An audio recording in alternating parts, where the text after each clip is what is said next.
And hopefully we don't hear feedback, but all right. Let's see.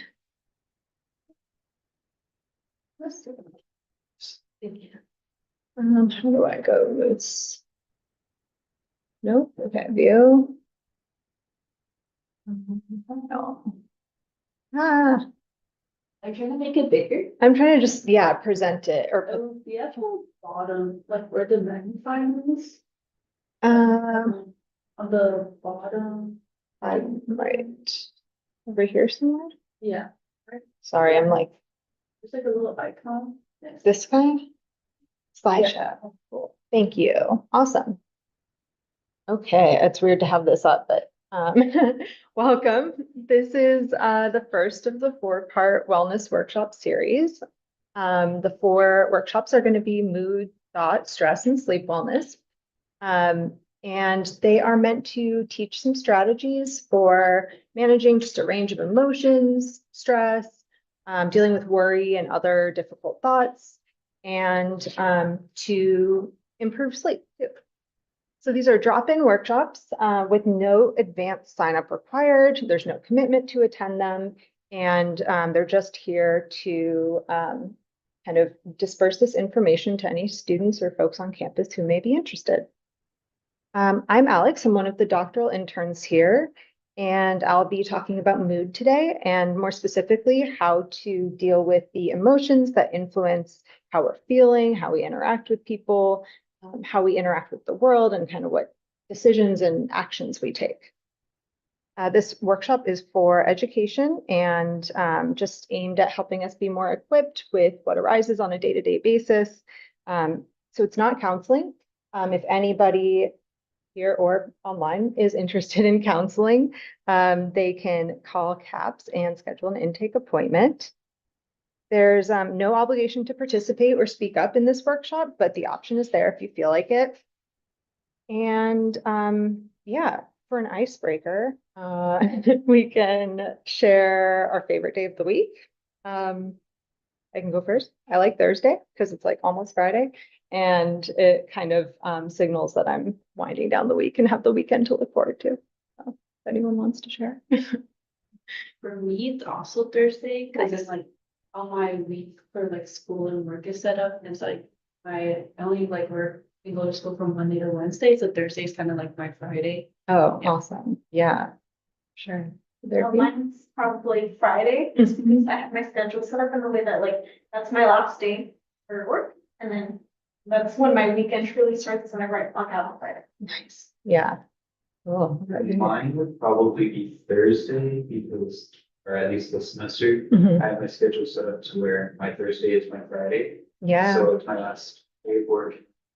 So I have yoga Oh, on Thursdays cool. and Tuesdays. So I look forward to yoga after work. Then just have a free weekend.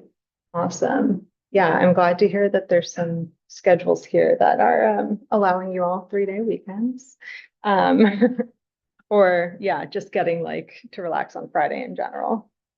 Um, so our objectives today are pretty straightforward, although they're, more complex than an hour kind of allows for. The first is learning how to identify emotions or put a name to what we're experiencing. Sounds really simple and clear, but it can be challenging for sure and take practice.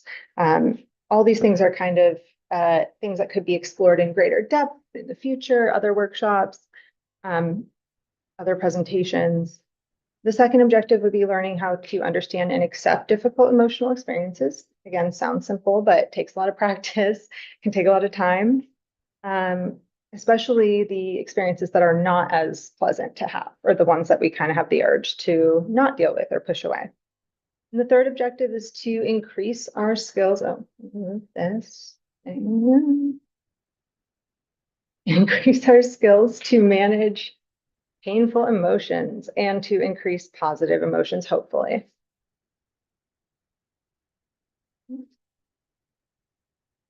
There we go. All right, so these handouts, folks in person have these, but they're also available on the YouTube live chat.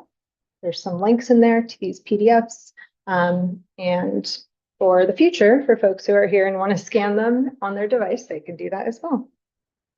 And yeah, the handouts aren't necessary to understand what's going on in the presentation or workshop, but they do provide a couple of take-home like worksheets for some of the skills that we'll talk about. So that can be helpful if you want to write on them or actually practice them later on. They also have resources for counseling and mental health support in the Orange County area. So for everyone, not just students at CSUF. All right, so instead of a feelings wheel, today we have a sheep scale or a sheep chart. And this is here to kind of represent that sometimes different feelings or emotion states can look differently for everyone. It could be that we each look at this and we kind of identify with one of the images, but to us, it looks like something different than it does to someone else. What might look like silliness to someone in picture 8, for instance, could also be like surprise or shock to someone else. So that just kind of goes to show our past experiences, what we're bringing in with us, can kind of influence how we understand and identify emotions. Sometimes we're also going to be feeling things that we can't really put words to. Maybe we have like more of an image associated with a feeling or an emotion, or we've got like a sound or a song or something that feels like it encapsulates what's happening for us, but we don't really have like a good word for it. And that's okay too. It's just, yeah. And sometimes we're feeling multiple things at once. However, we can kind of identify it, whether it's like through language or not, can be helpful. Could be a meme, could be like I said, a video or song, something like that. So, so far I've kind of used feelings and emotions interchangeably, like the terms. And this is something that there's a lot of different perspectives on out there. And there's no one correct definition for what is a feeling versus an emotion. But the way that I like to think about the distinction and that I've learned is helpful for me at least is an emotion is more of the kind of mental or psychological experience that we have, usually a response to our surroundings or our circumstances, to a relationship, to an event, and it's considered kind of the internal part of our experience. Whereas a feeling is more, feeling can encompass the physical sensations we experience when we're having a reaction to something, and that's physical or physiological, as well as the way that we interpret it, the way that we label it. So, for example, getting hot if we get angry or embarrassed. Like I know for me, if I feel embarrassed, like my ears get red, I get warm. Or feeling that our heart is going faster when we're scared. Those could be considered feelings. And combined, we usually experience a feeling and an emotion together. And then we interpret or we label it to kind of describe what's going on for us. So we might say that we're anxious because we notice that like our hands are feeling clammy, our heartbeat is fast. So those are the feelings. And then we're about to take an exam. So maybe that's the event or the circumstance. And we identify that we're feeling some fear around the exam, fear of failing or something like that. So yeah, it's not super important that we have like concrete definitions for them, but I like to, it kind of like breaks apart the concept of a feeling, and it can be helpful to break it down into pieces to recognize, yeah, that especially if they're like overwhelming or something and we feel kind of consumed by it. So yeah, I also want to add that just emotions in general are inevitable. They're a part of life. They can happen or they happen and we can expect them to always happen. And feelings also happen, you know, physical sensations, the way we kind of understand what we're going through. We can have a little more flexibility sometimes in managing feelings, like dealing with those physical sensations. You know, we can alter our physical state in response to those things. Like we can try and calm our heart rate if we're experiencing that. If we're getting really hot, we can try and do something to make us cooler, take a cold shower, have a cold drink. We don't always have a total control, but we can do things that can possibly just alter those experiences. And that can be helpful just to feel a little more sense of control over part of an experience that could be upsetting or overwhelming. And this computer. So that you may have seen versions of this before. This is one version of, oh, this thing is kind of in the way, of what's usually known as a cognitive behavioral therapy triangle. I'm just gonna put this like here. And I wonder if there's a way to make this small. Oh, well, thoughts are at the top. So this is one version, and it's a model or a way to conceptualize how our emotions, thoughts, feelings, and behaviors or actions all are interconnected and all influence each other. I traditionally like to draw mine with bidirectional arrows. So the arrows go both directions because the idea is that it's not necessarily that thoughts influence feelings, influence emotions. It's that they can all influence each other at any time. That sounds kind of like very vague and broad, but what it means is that we can also intervene at any of these points. So we can try changing one of these things. And the idea is sometimes it works better than others. It might change the rest of the things in the model or on the triangle. We don't have to try and change our thoughts and our emotions and our feelings and our behaviors all at once. That would be really hard if we're having a tough time. But we can just pick one thing and see if changing that affects one of the other things. This will be related to one of the skills we'll talk about today called opposite action, which is about intervening at the action or behavior part and how sometimes changing our behavior can actually change the way we feel, even if we don't feel like it at first. So yeah, this is kind of one example is, I guess, having difficulty with school and how maybe the first thing we notice is the feelings part. So maybe we feel the lump in our throat or the tightness in our chest first, and that kind of alerts us to the idea that something's going on. Check in with ourselves, realize that the thoughts maybe that we're having are, I don't feel safe, or school makes me unhappy. And that maybe with some more exploration, we identify some of those emotions underneath our, sadness, worry, fear. And that can all influence how we end up behaving. And how we end up behaving, once again, can influence all these other things. So kind of like a cycle in a way. Oh, this is the same. I don't know why it's. Here we go. Okay, so put this over here now. So here is an example again of how changing our thoughts, feelings, and emotions can change our behaviors, vice versa. So the idea here would be that I think this slide is a little more geared towards changing your thoughts and how that can change your feelings and emotions and then your behaviors, which can be difficult when we don't necessarily believe the thought is true. Like, people can help me with what I need when I ask for help. There is sometimes people will try and kind of do positive affirmations, things like that. And the idea is that might help us align more with kind of more positive way of acting, like asking for help. I would suggest imagining though, or like us to imagine kind of, what if we still had the worry and the fear that's over in the emotions corner? Maybe we still feel those. We're realizing like, I've been trying to think more positively something, but I still feel really scared and uneasy. I think it can be hard to kind of imagine being able to do the thing like asking for help while still having those feelings, if they feel really real and true.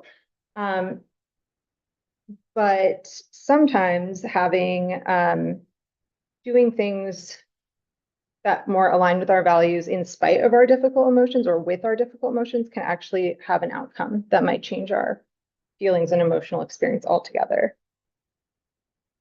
It's a little, these multiple CBT triangles are a little tricky, but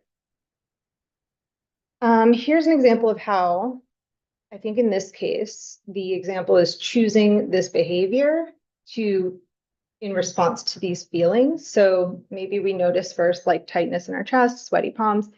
We decide to try and do a breathing exercise to kind of deal with or combat that tightness in our chest.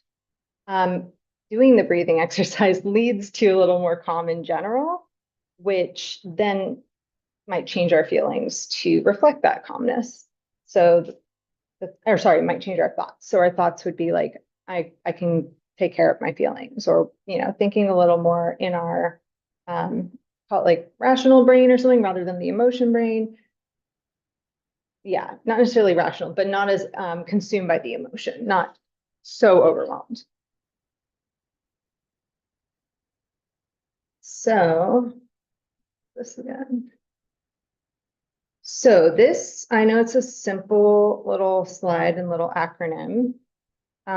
But this is a skill that is, I'm just going to give a little background context. It comes from a treatment called dialectical behavioral therapy, which is an intensive treatment that's very lengthy, and it is designed for people who have a lot of difficulty with regulating their emotions, who might act based on their emotions rather than how they actually want to act and behave. So it can be people who struggle with having a lot of like emotional outbursts or just overwhelming emotions that are kind of controlling their life in a way. So, so that's some context for these skills that are in this presentation or in this workshop, is that if they seem kind of simple or straightforward or obvious, it's kind of, some of it's about getting back to the basics of kind of just how to set yourself up for the most success in terms of dealing with difficult emotions.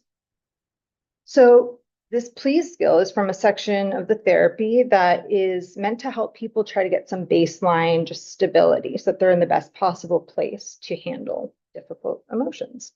So some of the things are really simple, but they're just things that we can overlook easily when we're stressed, and that make us more vulnerable to feeling really controlled by our emotions, by like having our behaviors be based on distressing emotions rather than what we actually want to move towards and achieve.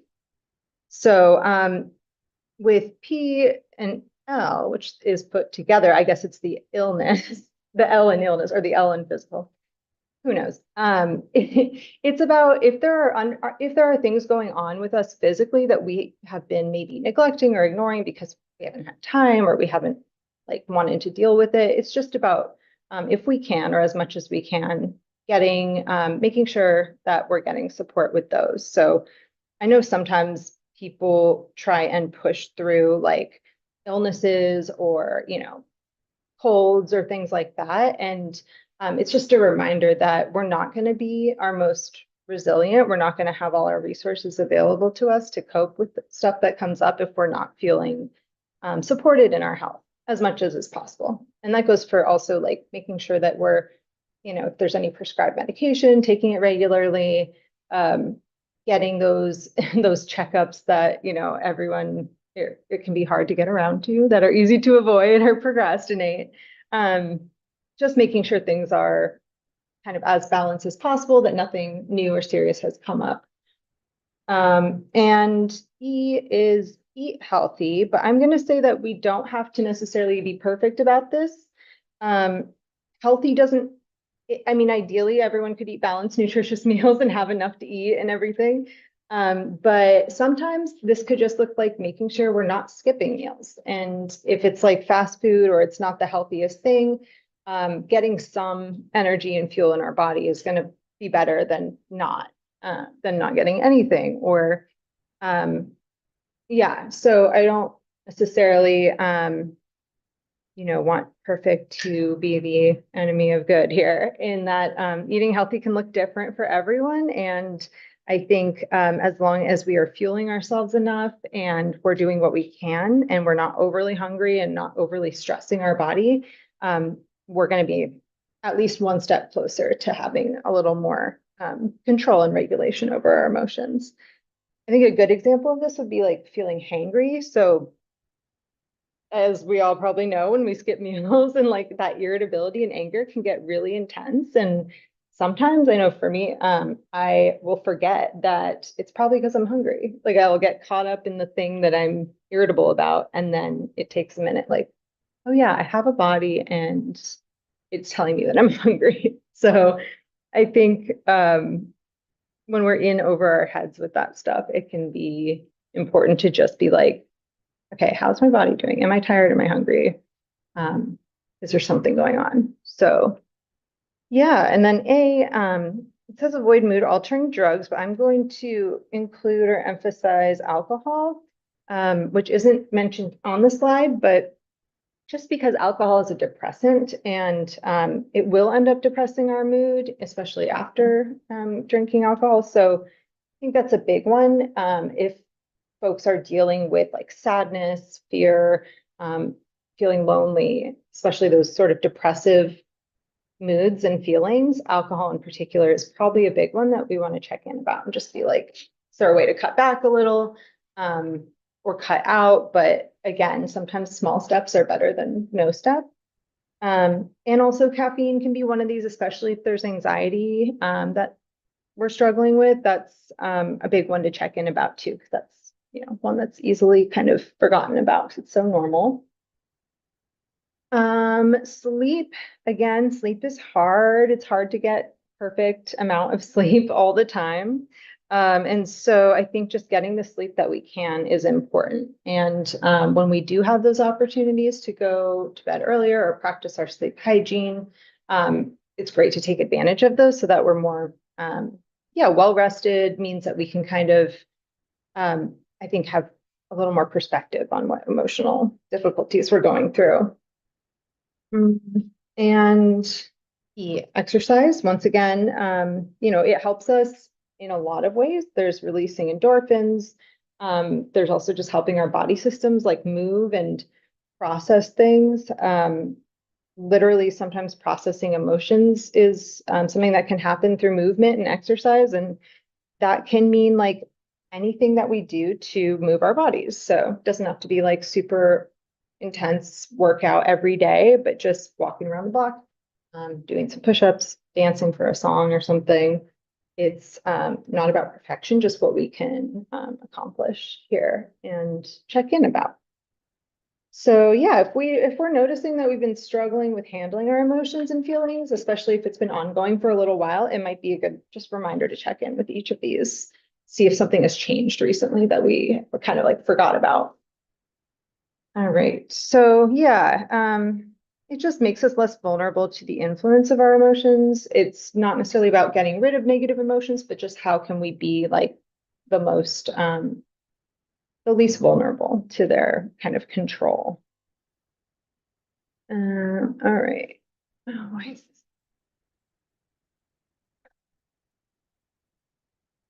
There we go. Positive events. So one thing that's been highlighted in the research in psychology again and again is that we actually tend to give more weight to negative experiences, and we tend to spend more time with our attention on them. We dwell on them longer, and we often consider them more significant than positive experiences. And this is just a thing that humans tend to do. Can sound cliche, but trying to sort of hold the positive events as equally significant as the negative events can help with shifting our perspective. And it can help us remember that life is full of like a whole range of kinds of experiences. So not just positive, negative, but also neutral and everything in between. And, all the things we do throughout the day that we don't really consider positive or positive or negative, those are also experiences that can help us just shift our perspective a little bit. It could be like, oh, I had an uneventful drive home. I barely remember it and nothing exciting happened. Like that's that's not necessarily better or worse than a positive or a negative thing that happened as well. Yeah, it can just be helpful to try and think of all our experiences as valuable, even the ones that we really like and the ones we really don't like, and then all the boring ones too that are kind of that don't elicit a strong feeling. The next one is opposite action. So this again is a skill that's from dialectical behavioral therapy, and it's a really challenging one. It asks us to do exactly the opposite of what we feel like doing and what our emotions, feelings, and thoughts are telling us to do. Not all the time, but in situations where we can recognize and acknowledge that we've been struggling with difficult emotions and feelings. And this skill in its like context absolutely acknowledges that we're probably not going to like doing this. It's not easy, it's not fun. The idea is that by doing it, by changing our behavior repetitively, kind of in spite of or along with difficult emotions and experiences, we learn over time that they don't have to rule the way that we show up in the world. And even better, research has also shown that changing our behaviors, even when we don't feel like it, will over time lead to better feeling, or not better, but more positive emotions and feelings. So it's kind of like this practice thing where like jumping in a cold pool. At first, it's like doesn't feel good and you acclimate to it. Well, it can feel good depending on how hot it is outside, but it can be kind of jarring at first. It feels like it's not like congruent with how we're with the outside temperature, how we're feeling. But the idea is that with some practice, we become more able to do things that we don't feel like doing. So that's also just helpful sometimes in life. But that we learn that we can change the way we feel by changing how we act. So an example of this would be like the things on here that talk about, you know, I think the fear one is a big one when we feel the urge maybe to cancel plans with someone because maybe we're feeling really anxious. The urge is like to hide, to run away, to avoid, to cancel.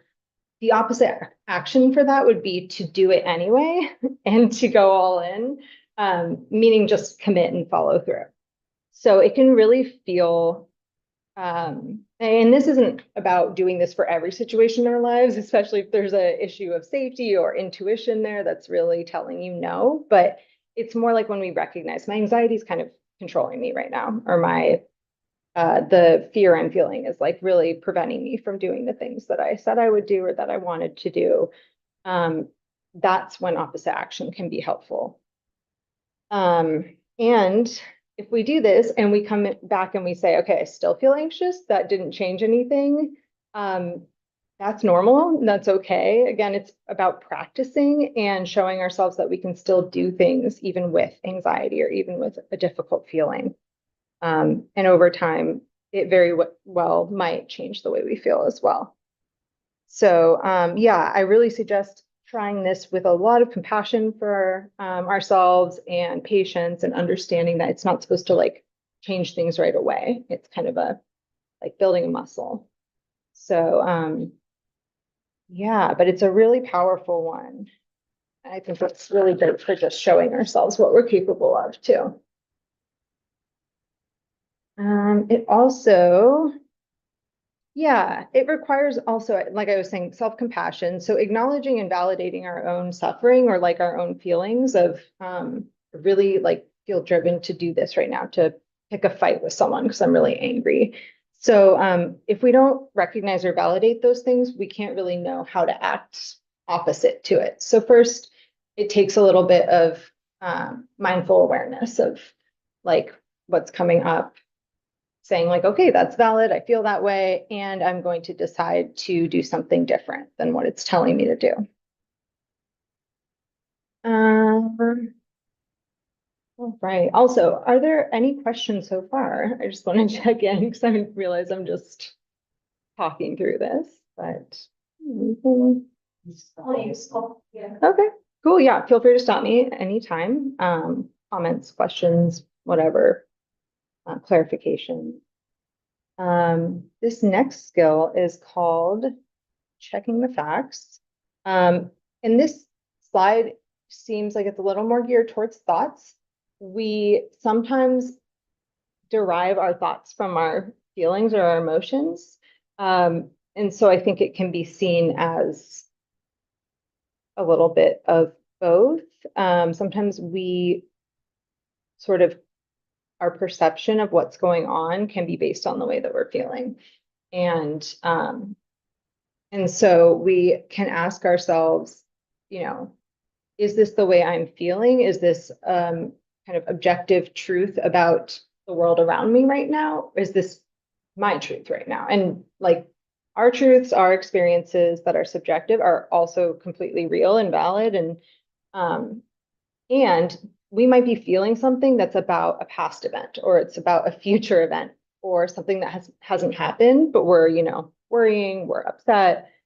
So it can be helpful to check in and say, like, is my external reality right now kind of matching this feeling? Or is this kind of what my mind is wanting to do right now? My mind wants to go and think about something that happened in the past and influencing how I feel. So it's not about invalidating our feelings or our thoughts. It's more just about, yeah, checking whether our current present moment is lining up with that. And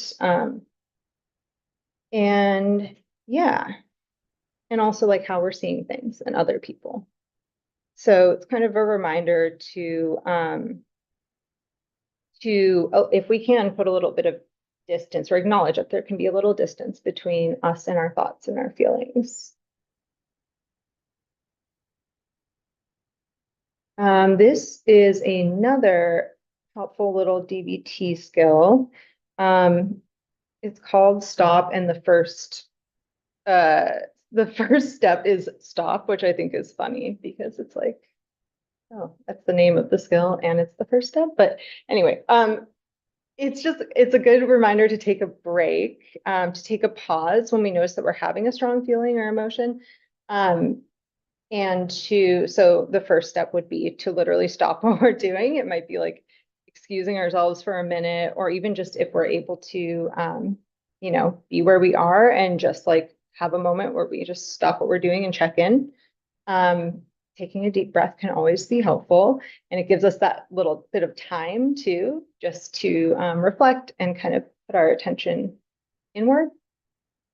Observe would be, again, sort of trying to observe the emotions and feelings that we're having. So this can be challenging when we're like in it. And it is, again, sort of that labeling or that finding, if we can, like words to think to ourselves like, oh, I'm observing, or I'm noticing that I'm feeling some anger, or I'm feeling stressed.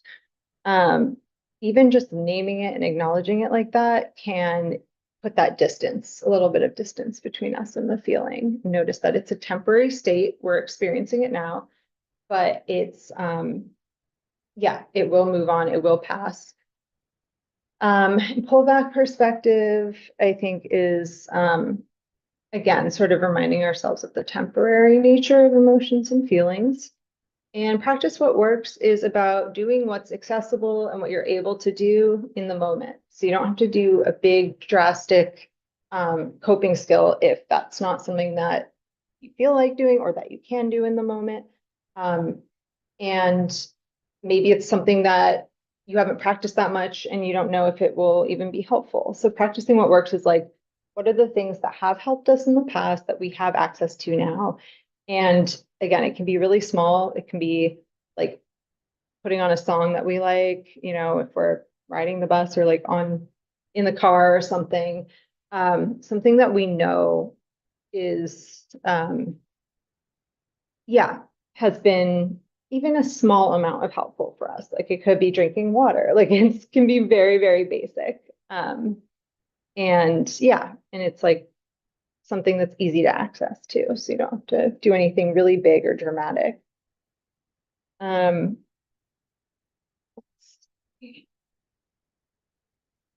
Let go of emotional suffering. It sounds very simple. It's a reminder that feelings and emotions and thoughts are all inevitable, and they are transient, like they come and go. And we don't often have control over when or how they arise. So that can be difficult because sometimes we want to like keep ourselves from having certain thoughts or certain feelings. And it's not always helpful to try and like keep things from happening. It's can be more helpful to just acknowledge them when they do arise and choose how we respond to them. So we have control over how much we get kind of sucked into a feeling or an emotion. In some ways, it can take practice, and sometimes it's more intense than others. But kind of asking ourselves, like when we notice that there's an emotion coming up for us, do we want to engage with it a lot, or is it something where in the situation that we're currently in, it would be more advantageous to sort of acknowledge that it's there and try and kind of make peace with it in a way. It sounds really sounds easy. It's not.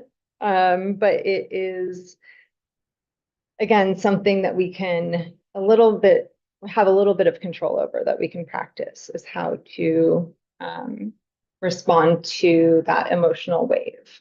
Intense emotions often have like sort of a peak that can last for a number of minutes. It can probably last longer too. It depends on how we respond to it. So when we kind of observe the wave of emotion, like the increasing intensity and then the height of its intensity, the idea, there is some research supporting this that's not in this presentation, but that the idea is that it will kind of decrease and move on faster than if we try and kind of fight it.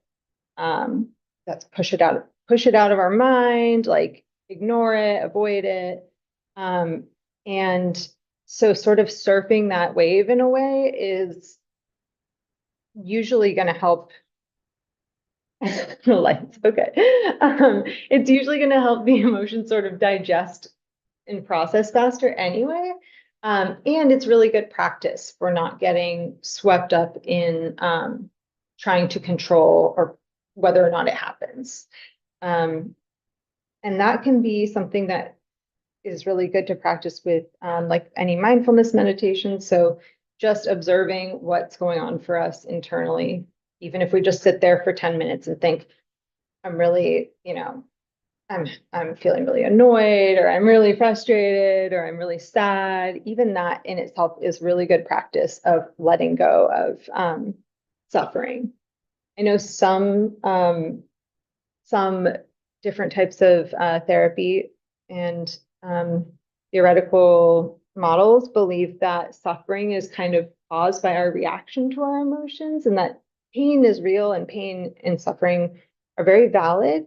We increase our suffering, some believe, when we try and fight it. So, like, again, pushing away those emotions or ignoring them, avoiding them, stuffing them down, can end up prolonging the emotion and kind of leading to more suffering. So that's one idea. Not everyone, it doesn't resonate with everyone, but it does kind of acknowledge that difficult experiences are inevitable and we have a little bit of power in kind of how long they last and how much they consume us.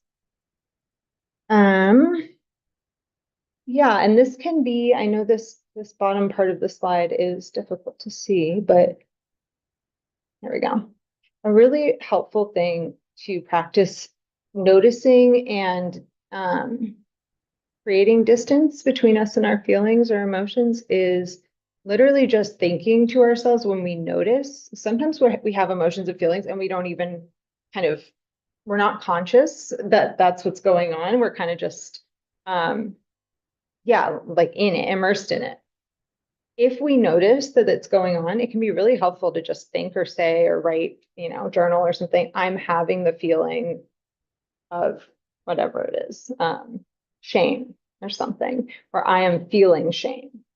And that's really small, really subtle, but it's supposed to be in contrast to the way that we often talk about emotions, which is like, I am angry or I am guilty, which is a little more, if you just think about it, like language wise, a little more closely identified with the emotion. Like I am angry.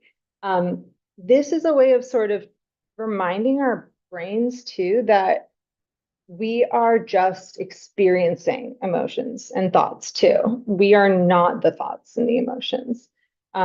We are people who are having different experiences all the time. And this is kind of, I actually think this is a really helpful practice, even though it's very subtle, to remember that, you know, the I, the kind of me, our perspectives are, yeah, the way that we live, like we are sort of the observer of our experiences in this way, and that we don't have to identify with like completely with how we're feeling and what we're thinking. It's not necessarily who we are. Yeah, it's a good reminder that we're just people having different emotional experiences, different thoughts. And that tomorrow it will be different, or an hour from now it might be different. And it can help with that sort of that wave a little bit too, to remind us that this is just like the wave coming and going. Let's see.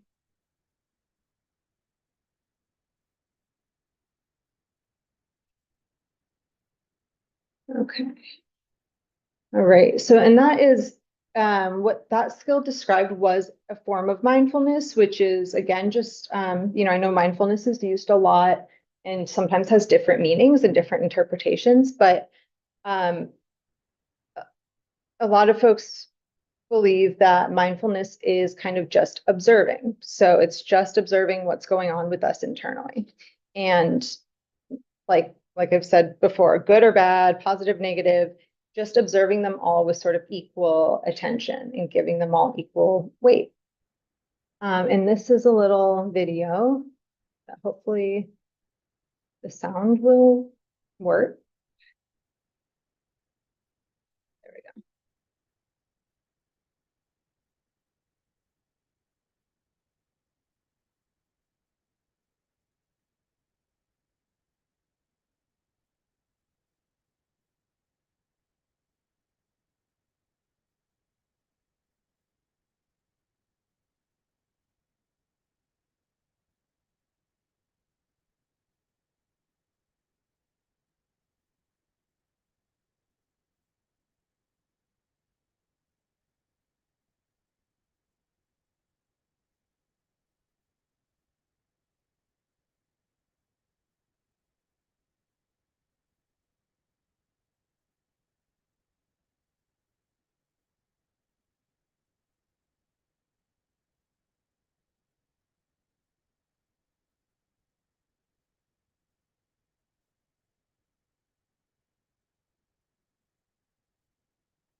You here for the workshop?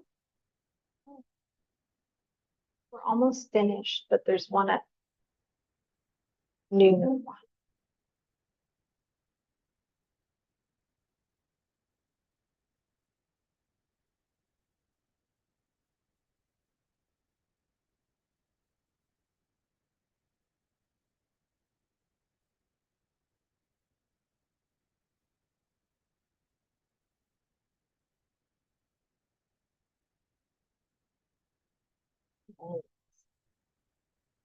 Hi, come on in. Sorry, I didn't want to stop the video right away, but you're welcome to sit here or anywhere. We are just at the tail end of our mood wellness workshop, but there, I don't know if you were planning on going to the sleep one, which Yes. okay, great. That one I think is at noon. Yeah. Okay, yeah, but you're welcome to hang out for this if you'd like. Okay. And I'm Alex, one of the interns. Hello. What's your name? My name is Andrew. Andrew, nice to meet you. Nice to meet you too, Alex. Great. And so we just finished this little video slide about mindfulness through a metaphor. Again, it is just about kind of giving equal attention to all of our emotional experiences, whether they're hard and painful or whether they're positive, and all the little things in between too.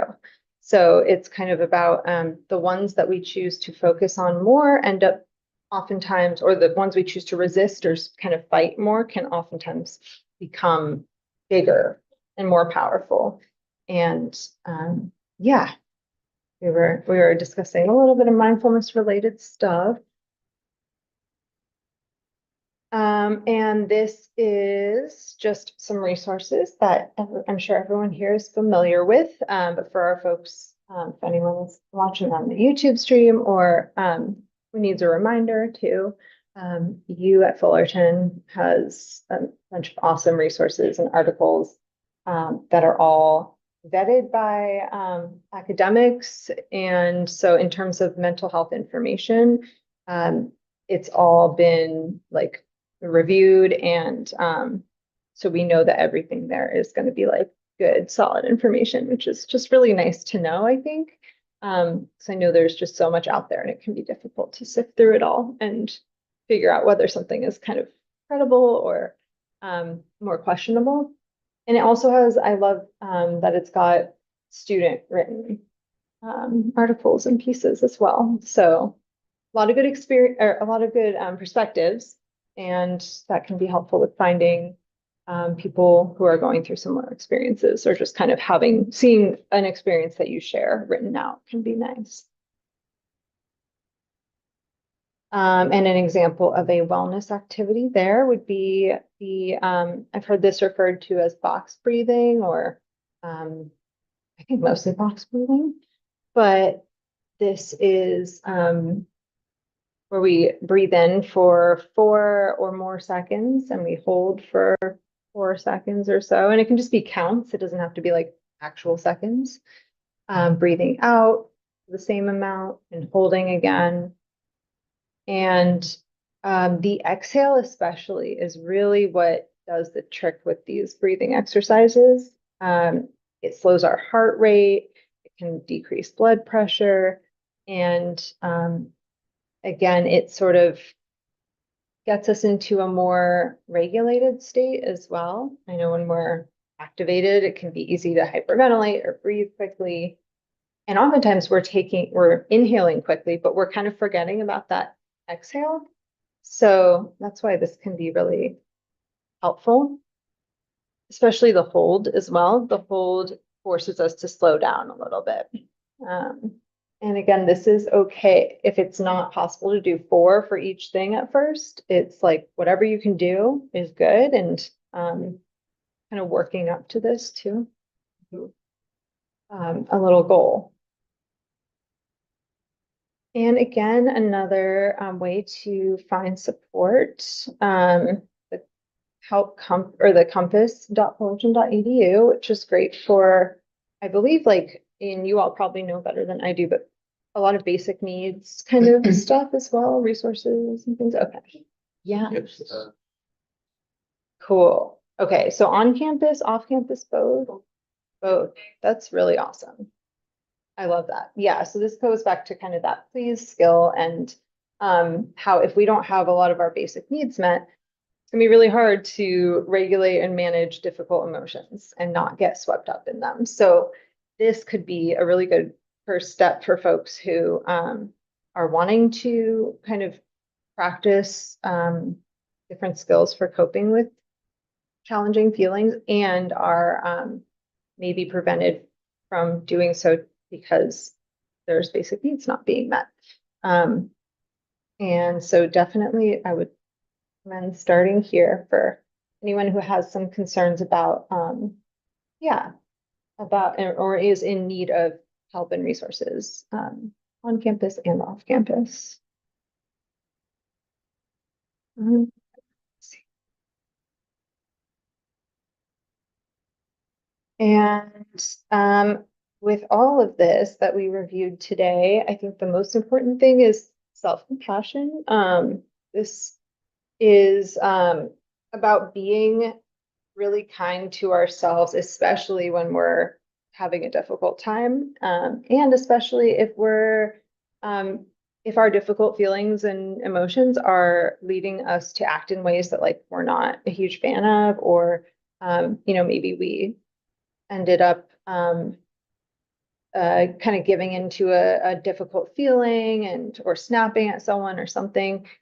Those are times when it's extra important to have self-compassion. And self-compassion is like a very broad um, body of kind of work in terms of the clinical world.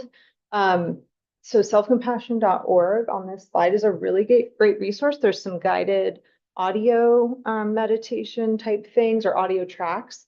There's a lot of helpful writing, and it is, I believe self-compassion is sort of broken into multiple parts, and some of it is being able to recognize that we're not alone in our experience. So thinking about the fact that other people have gone through the same thing I'm going through. I deserve kind of the same understanding that I would give to someone else going through this. So that's not the whole concept, but there are a couple steps to it. And yeah, and a lot of it is just remembering that even though we're all individuals with different perspectives and different subjective experiences, a lot of our emotional experiences are shared, regardless of the circumstances that are creating the emotions.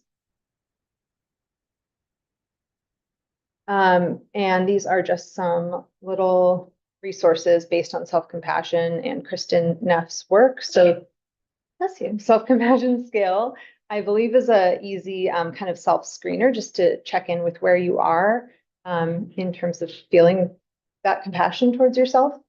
And I'm not actually sure what this worksheet is, but I believe it's on the self-compassion website as well.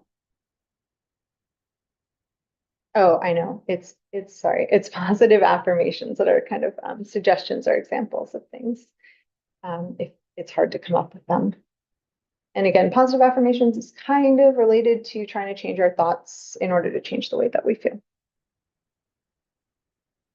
And CAPS resources are sort of different services that we have on campus for all enrolled CSUF students. And it goes in sort of this tiered model from the most available, kind of open to anyone, low commitment kind of stuff at the bottom, and then all the way up to the most kind of urgent needs, so crisis support and oops, what's this?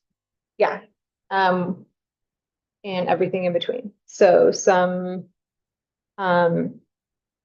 yeah, we kind of cover the range of or try and cover the range of needs that people may have with their mental health on campus.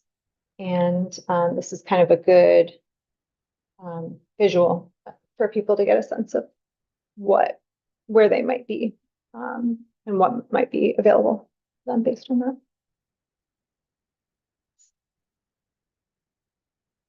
I don't know why this like only works sometimes. There we go. All right. Thank you all so much for attending, being here. And I'm really excited for you all to be giving your versions of this, and I will definitely look forward to seeing them as well.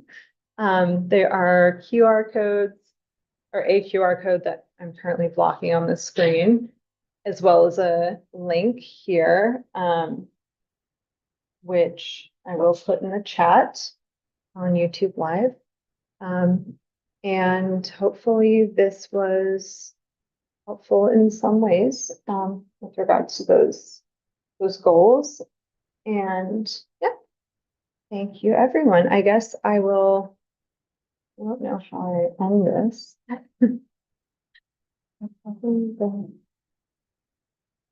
Oh, I'll wait a second for folks to get it. I believe